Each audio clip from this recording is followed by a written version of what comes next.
The 11th. Oh, the 11th of December. 2 games, 2 in-season tournament games, 2 very good games. And yes, I did pick all 4 winners. I'm pretty sure if we go back and check the show from, it probably would have been the pre-game show yesterday. I believe I picked all 4, but not that it matters because I don't bet any money. So anyway, 2 games to cover, some injuries, some good performances. Some poor performances. This is the Wednesday post-game show. Let's go Balls Deep. I'm the type to get shit done. You the type to observe. March Madness on my speakers, but today's November 23rd. Cause I'm loud in the blunt, yeah. I don't say what I want, yeah. Probably somewhere sunny getting tan. Foreign women in the sun, yeah. That's all that I need. That's all that I need. That's all that I need. Got my brothers with me. Got my brothers with me and my mama's healthy.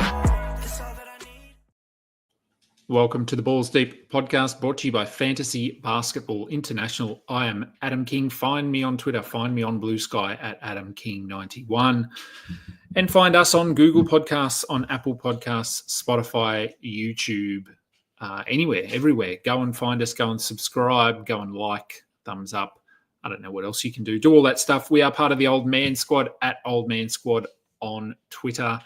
2 games. Couple of questions. Shining Knight, always here. Shining Knight, thank you for joining us. As always, 2 games. Let's go straight into them. First one, Atlanta get the win over New York. Look, it was a close one. Hawks get the win 108-100. It was closer than that. The Knicks were up for, I won't say the whole game, but they were ahead for a sizable portion of this game. Hawks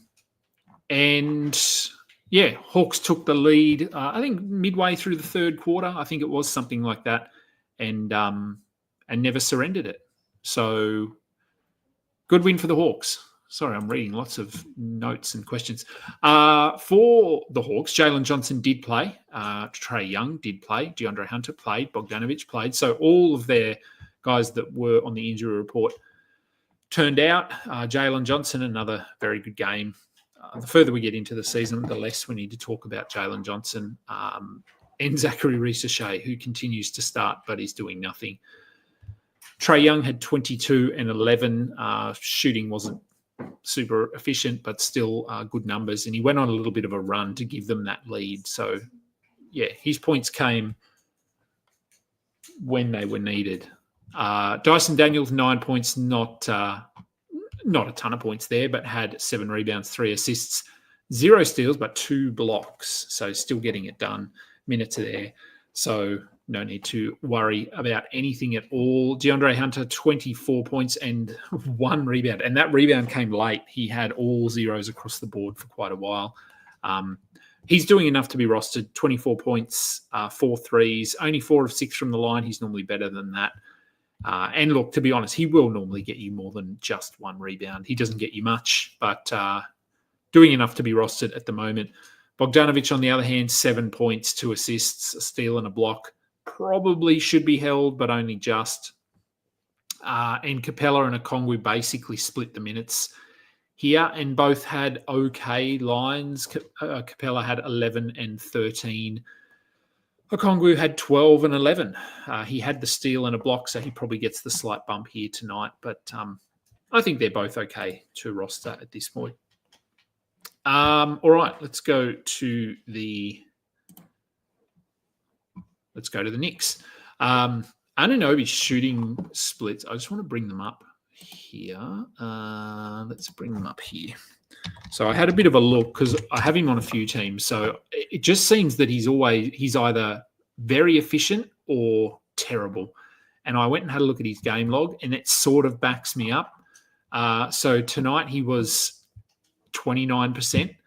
Game before he was 43, 40, 56, 70, 20, 27, 20, 70, 53, 57, 50, 53, 59, 36, 69. So he's either really good or really bad. At the end of the season, I reckon he's going to finish about 47%, which looks pretty good. But in a head-to-head league, he goes on these runs of 3 or 4 games where he shoots under 30% or under 35%, and it kills your field goal percentage. And then the next week he'll shoot 68%. And, man, it's frustrating, especially when you are punting or not punting fall goal percentage. It's weird. It's so up and down. The defense is very consistent, so that's good. We've got that to fall back on. Josh Hart continues to be really good, 21, 8 and 6. Cat played. He was questionable coming into the game, 19 and 19 with 3 steals and 3 blocks. So continues his very good season. Only 3 of 6 from the line. That is not ideal, but we'll forgive him. Mikal Bridges, 19, 4 and 2. It's fine. He hasn't been as good as we had hoped, or as some had hoped, but he's doing enough. Jalen Brunson couldn't get it falling tonight. He had 14 and 8 on 5 of 15 shooting. And then we know they're basically running an 8-man rotation at this point. I think we can maybe move on from McBride. I know we talk about him being this stash kind of guy, but he's just not doing enough for me at this point. I might even rather Precious Achiuwa, despite the fact that his minutes probably aren't as guaranteed. He got 2 points here, but 5 rebounds, 1 assist, 2 steals, 2 blocks. McBride is really just points. So when his shot's not falling, he doesn't have a lot else. Achiuwa, I think just his energy, he's thereabouts all the time. So he can get some other numbers as he did here. In standard leagues, I don't think you need to be rostering either of them, but they're certainly worth a look in deeper formats. In the next game, Houston get the win 91-90. I think we talked about this game on the pre-game show being a low-scoring game because we had a Gary Payton-related question, and he started, unsurprisingly here, and it really was a defensive game. Sorry, I'm reading the comments here. There's a bit of chat. Going to be spicy. Yeah. Yes, Gary Payton started. 4 points in 18 minutes. He did have 2 steals. He had 7 rebounds. He's just a streamer. Jonathan Kuminga continues to start, and he had 20 points, 7 rebounds. Good on the surface, but 2 of 6 from the line and 8 of 20 from the field is not good. So dig in a little bit, and the numbers aren't great. He was obviously starting Andrew Wiggins, who yesterday was probable, and Steve Kerr said, this is fine. We're just being precautionary. Of course, he was downgraded and then ruled out. So good old Steve Kerr there. Telling us fibs again. Draymond Green had 8 points, 4 assists, 2 steals, a block. He does enough to be rostered if you don't care about points. Steph Curry, 19 points on 17 shots, so not his most efficient night, and 2 steals. Really, I mean, this box score, just looking at it, really dictates what this game was like. A lot of it's just scrappy, which Houston love. Houston do love those games. Buddy Hield started as well, 15 points, 3 threes, 2 steals and 3 blocks is certainly not what you're going to get from him every day. He is a 3-point streamer, and the bench guys there. I mean, Pod's minutes were up, which is a good thing. 31 of them. If he is going to play 31 minutes, I mean, no Wiggins here obviously helps, because if you throw Wiggins into that starting lineup, and I don't know, maybe move Gary Payton out or whatever they would do, then 6 minutes maybe come off Pods and a few minutes off someone else. So, yeah, look, I think Pods is probably borderline. I don't think I'd be rushing to grab him. He only had 8 points with 2 steals. If we get a sense that they are going to play him 30 minutes, then he's probably worth a look, but we know what Steve Kerr is like, so I'm not convinced by this. And both Trace Jackson-Davis and Kevon Looney were pretty bad here, or bad. They didn't have an impact. I did, as I said this morning, I did stream Kevon Looney in for rebounds and field goal percentage. I got rebounds. I got 7 of those, but 1 of 3 from the field. Only 11 minutes. I might hold him for another game just to see. I can afford to do that in the league that I've got him in. Onto the Houston side of things. They were relatively healthy. So we got Alperen Şengün, who was questionable, I think, playing 32 minutes, 26 and 11 with 5 assists, 3 steals. So a nice night for him. Jabari Smith, look, it's probably enough to be a hold. He had 15 points with 2 blocks in his 38 minutes.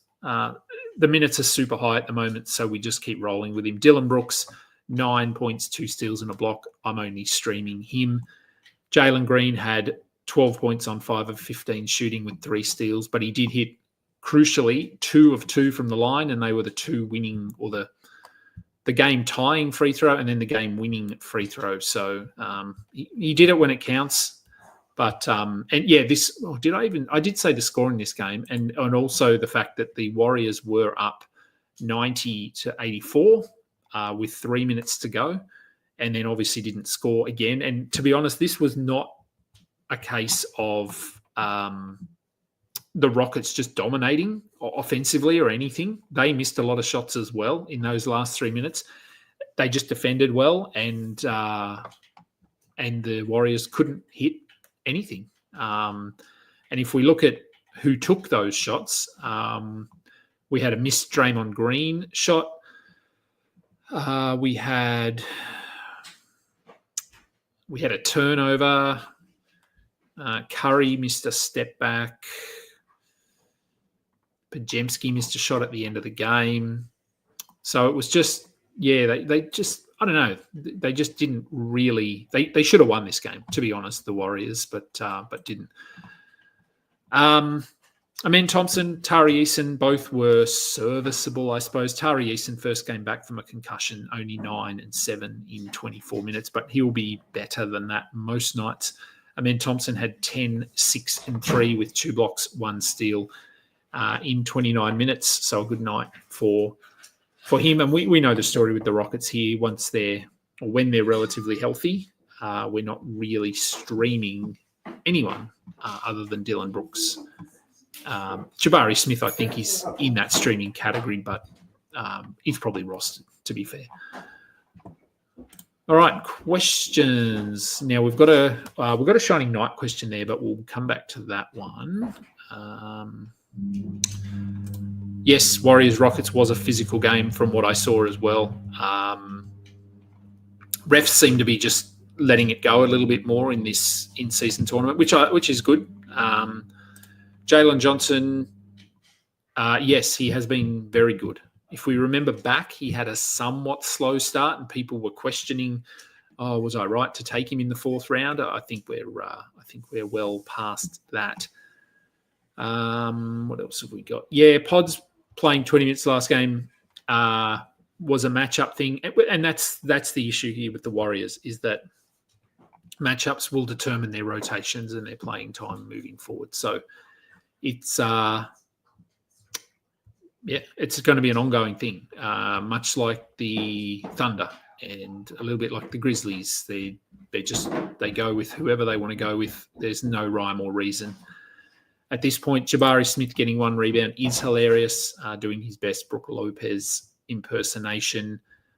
And there were some interesting decisions down the stretch, interesting calls. I think the Warriors would look back on this, like I said, and regret some things that they did.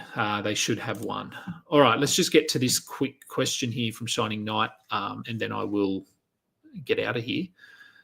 First time playing head-to-head, when do you start trading for playoff schedules? How important are they? Look, they are important. If you didn't draft using your playoff schedule, then obviously it is something you want to start looking at now. I personally don't pay a lot of attention to it. Doing what I do, you sort of pick up on things through other analysts and that sort of thing. And so in the back of my mind, I sort of, when you're drafting, you're aware of teams that do have a poor playoff schedule. I might sort of bring that into my decision-making a little bit, but mainly just to the point where I wouldn't draft 2 or 3 players from a team. With one, I'm okay. I'm usually punting so much that I can get by. If one of my better players do only have 2 games in one of those weeks, I'm okay. Another advantage for me, for punting anyway.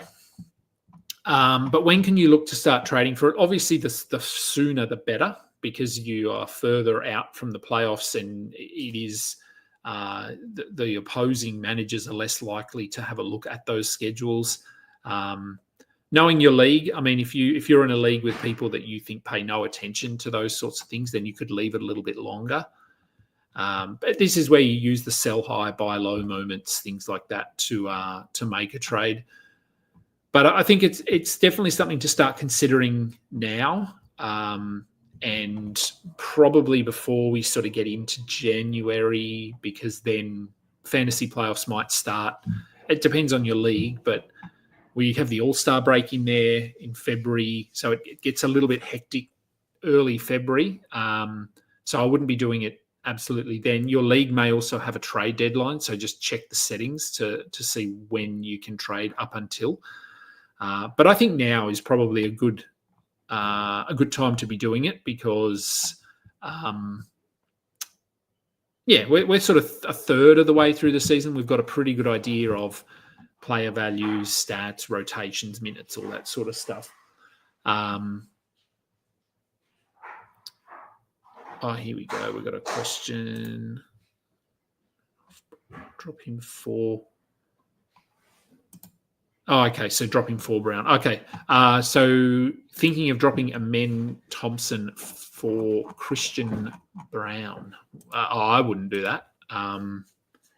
You could. I mean, if Brown is on your waivers, God, I would certainly be picking him up. But I don't think I'd be dropping Amen to do it. I think Amen is probably top 80 rest of the season. Brown is certainly a potential. Well, it's not certainly, but potentially he is a better player this season when all is said and done. But I don't think I'd be dropping Amen. Surely you'd have a worse player on your roster than Amen Thompson. Should I still hold Herb and Schroeder or sell them while their value is high? The trade rumors, it's scaring me. Look, I'd probably be okay holding on to Herb. Brandon Ingram's not going to be back for a while. Zion might never come back. Herb's minutes are pretty safe. Like we know he's very important to what this team is doing. Schroeder, I would consider because I do think that they will look to trade him at some point. And we saw he was very good to begin the season and then went back to being plain old Dennis Schroeder. He's been better of late. So Herb, I think if what he's doing is moderately sustainable defensively, offense will come and go. Schroeder, though, I do think he is someone I would consider trying to move now. And Gibbo's answering. This might be holding the Schroeder question. Still need the same value, still need to fit team strategy. Yeah. Have a look at. This might be to do with actually the playoff schedule. Do I think? Well, if you can, I would absolutely do it. So the question here from Lone Des is: do you think I could get Bain for Schroeder 1-for-1? Try. You don't know unless you try. Bain is still a bit of a buy low. It's not where it was a week or 2 weeks ago. But yeah, look, I'd do that. I think in terms of their value, they're pretty similar at the moment. It'll just be whether the person that has Bain views that the same. Do they think, Bain is sort of going to be this guy that is not struggles, but isn't the player he has been in previous seasons, or do they still view him as a top 50 player? If they still view him as a top 50 player, I don't think you can make this work. But if they are down on him a bit and they're looking for some assists, you could sort of sell this like, well, Ben Simmons is not playing 30 minutes a game. Schroeder is pretty locked into a big role. No mention of the trade potential or the fact that they might shut him down, or who knows what Brooklyn are doing. But yeah, look, I'd be perfectly fine with trying for that trade. And no worries at all. Like Shining Knight, just appreciate my responses, and I'm happy to respond. Okay. Yeah, look, if he's been trying to sell Bane, as I said, I think, yeah, I'd be okay giving up Schroeder. You probably lose a little bit in assists, but Bane is, for me, far more consistent and has a lot more upside long-term here. So, yeah, I'm okay with that. Okay, and that will do. That was a quick one. Things to do, people to see, places to go. I will be back in the morning, my time, to do... Oh, it's a punt question. Damn. All right. Which of my punt teams is traveling best? So I've got a couple. There'll be a show coming out, well, whenever B-Dub gets it up. I recorded with Karan Talwa this morning. We did an industry pickup recap. We had a matchup last week. So I'm in the auction pool, or the auction division, whatever we're calling it, of the industry pickup league, and I punted very hard in that league, and I'm currently first. That's obviously against some very good managers. It's 12 analysts, so that team is going really well. I've only lost one matchup, and that was 5-4, and that was more of me taking my eye off the games played. So, yes, my industry pickup team, and then in my home league, sort of the first league that I ever played in, which I'm still going in with friends, I'm winning that league as well it's an auction keeper league, and I'm pretty sure I'm still winning. Let me just bring up the standings. All right, where are we? Standings. Yes, I am. So I am winning that league. And the team that's coming second has Wemby, Jokic, and Halliburton. So, well, as I said, it was an auction league, and he went really hard. And yeah, I'm beating him. I haven't played him yet, so I have no idea what that's going to look like. But yes, check out that industry pickup recap, which will potentially come out tonight or tomorrow. It's recorded. It's just whenever it gets put up. So, okay, now that will do. I will be back in the morning with a pre-game show. And I think there's only Thursday. 3 games tomorrow. So a little bit more to talk about. So we'll have 3 games. There will be, a pre-game show and a mailbag show with Noah Rubin as well. Sorry, I'm just going to get this comment off the screen. There we go. Yes, Noah and I will be doing a live mailbag show at, I believe, 3 p.m. Eastern, I think, is when we're going to do it. And then the pre-game show will probably be after that, I would say. So maybe 4 p.m. Eastern, but I don't know. I'll figure it out in the morning when I wake up. Thank you, everyone, for tuning in and listening and downloading and all that sort of stuff. That will do. We'll put We'll put a pin in that there. I'm Adam King. This has been the post-game show. Until next time, catch up. You just listened to another episode from the Fantasy Basketball International Podcast Network. Thanks for joining us. And for more information about joining our community, please check out our website